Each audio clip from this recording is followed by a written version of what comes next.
Footsteps, Chapter 61. There were times when Mrs. Eddy called upon a student to work with her, as one would call on a practitioner for help. During the night hours, such a student would go into her bedroom at her request and give her an audible treatment. Such experiences were not of frequent occurrence, however. They came when she was suffering under some claim or her thought had seemed to lose its spiritual poise. At such times, she expected us to help her.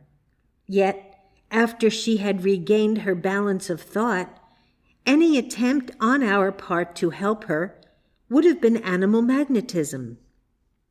In fact, when her thought was clear, she warned the students against any attempt to help her and labeled such an effort interference.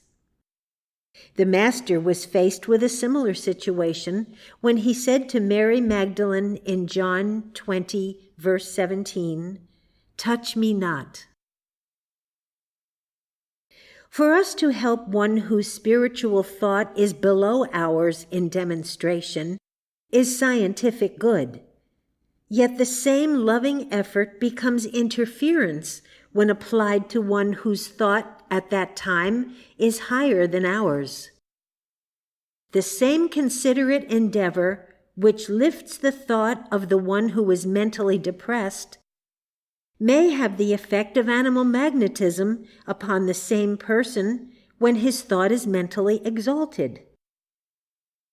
Must we not conclude, then, that spiritual help must be given only when our mental standpoint is above that of the one we would help?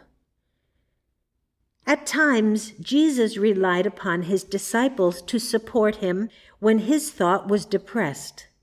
Yet their ignorant but well-meaning attempts to help him when he was above them constituted animal magnetism, where animal magnetism is anything that tends to pull thought down from its spiritual elevation, which is always the object of animal magnetism.